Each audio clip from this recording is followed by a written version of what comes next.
And you may ask yourself, how did I get here? I'm Ray Myers. Welcome to Craft vs. Cruft. Today I'd like to talk about that sense of disorientation you get as you step into a new role and some things you can do to overcome it. What my personal approach has been that I've found pretty successful.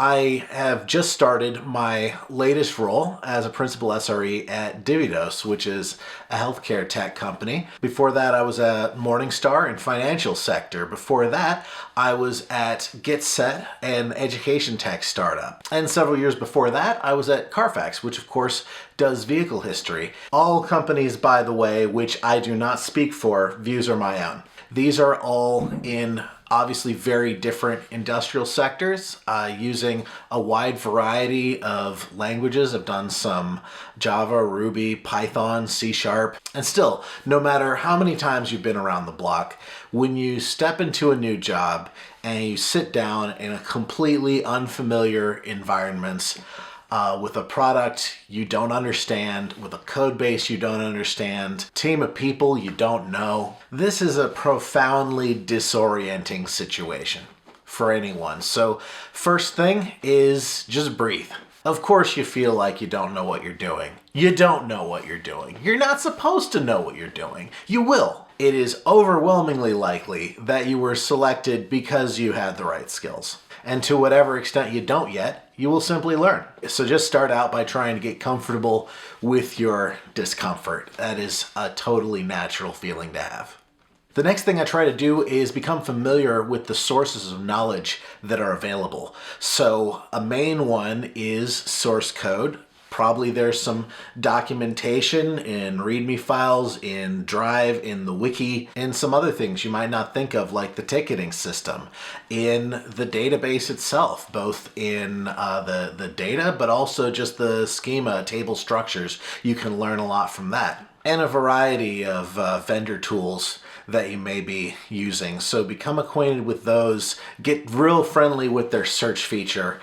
Searching through code and finding out how it interrelates is a really important thing. If you're not very comfortable doing it, then great time to practice right about now. And something that I'll try to do is when I hear about something and I don't know what it is, I'll just start searching for that term in these different, documentation and source code repositories that I might have access to, and see what I can piece together.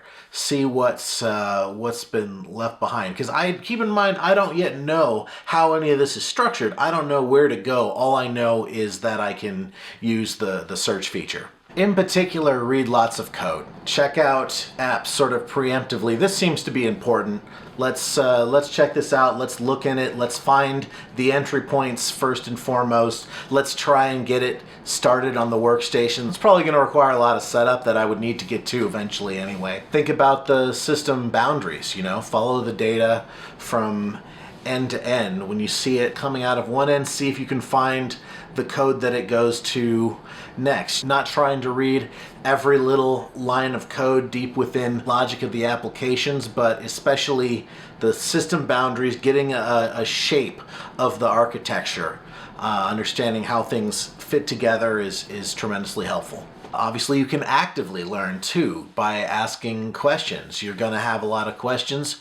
You should ask them. You should figure out who is available to ask questions, what their different areas of expertise are. And don't be afraid to take advantage of that in whatever kind of medium is most comfortable for them. Now, a question will probably occur to you while you are not around the right person to ask. So just start keeping a running list. During the first few weeks, I'll keep a running list of, maybe upwards of 10 questions I have that I don't know the answer to yet. And I will regularly find the right person and possibly even batch them up and ask a bunch of them at once. Anytime someone uses a term that you're not familiar with, there's a question right there. If you can't ask someone in that moment, then write that down. Start to develop yourself a little glossary, because people within a domain are going to just use layers of impenetrable jargon. They'll go off like, yeah, the Galileo cluster wasn't able to contact the Godzilla API and the FTW, and you're like, what?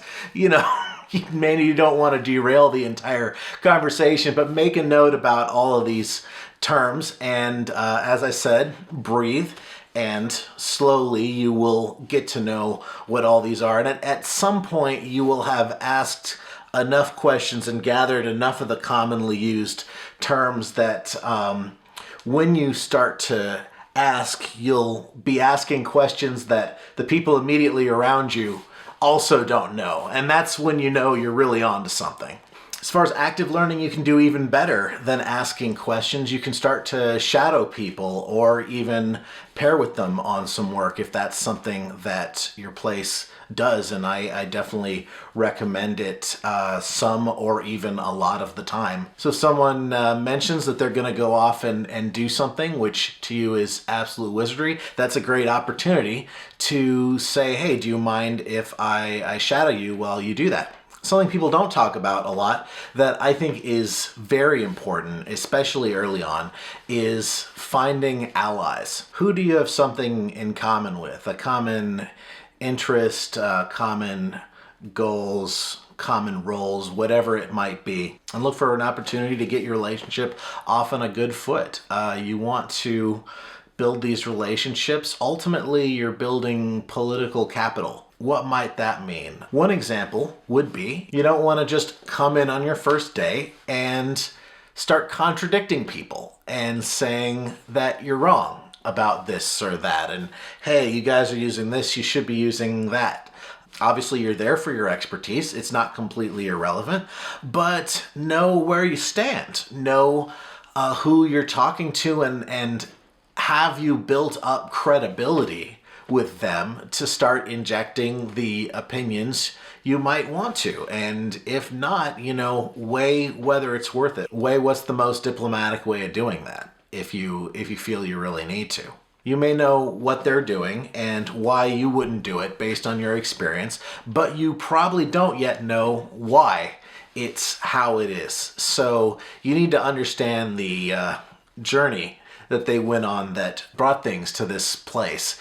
And maybe they also want to change it, or maybe they don't, but you really need to read the room if you want to start to build credibility with people. So back when I said ask questions, you know, that might not just be like, hey, what's that Galileo cluster you're talking about? That might be why questions. Questions about what the pain points are. What are the organization's goals? What are your team's goals? What is each individual that you talk to, what motivates them? This is sort of information, you know, maybe you won't have the opportunity to just grill people on, but passively be looking for that. And maybe look for those opportunities to ask the follow-up questions that'll really reveal that, because these are things people usually are very pleasantly surprised when people ask about. And it's an opportunity to know in what situations which group or person is going to be a likely ally when you might have common goals. And of course, if your goals don't align with those of your team and organization, consider changing your goals rather than the other way around, which is far more difficult. Another thing underrated, look for pain.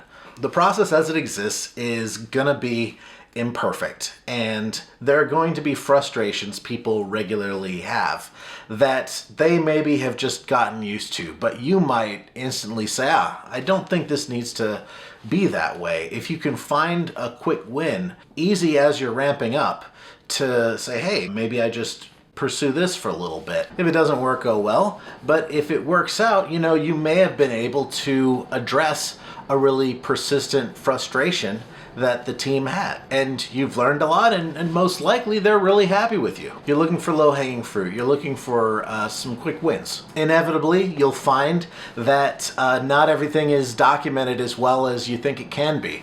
You know, what you can do about this instead of complaining is fix it. When you do get those questions answered, if you think there's a way that those could be more discoverable, yeah, drop that in the README. People probably really appreciate if you're taking the time to make these things a little more obvious and discoverable in the documentation. In most cases, they'll be very receptive to that. Or if they've got another place they think it ought to go, obviously understand their standards. Lastly, as you've just been the latest person to go through the onboarding process, if you see an opportunity to improve that process, please do make it easier for the next person. If there's a list of permissions that they needed to one by one discover they needed to get, series of manual steps that can be automated, or just having the right notes in the right place, these things can make a big difference. So leave the campsite better than you found it. That's all I've got for today. By all means, leave some comments. Let me know what topics you'd like to see next, and subscribe to let me know you're listening. Always remember what Lao Tzu said in the Tao Te Ching: with patience, the most tangled cord may be undone. Thank you.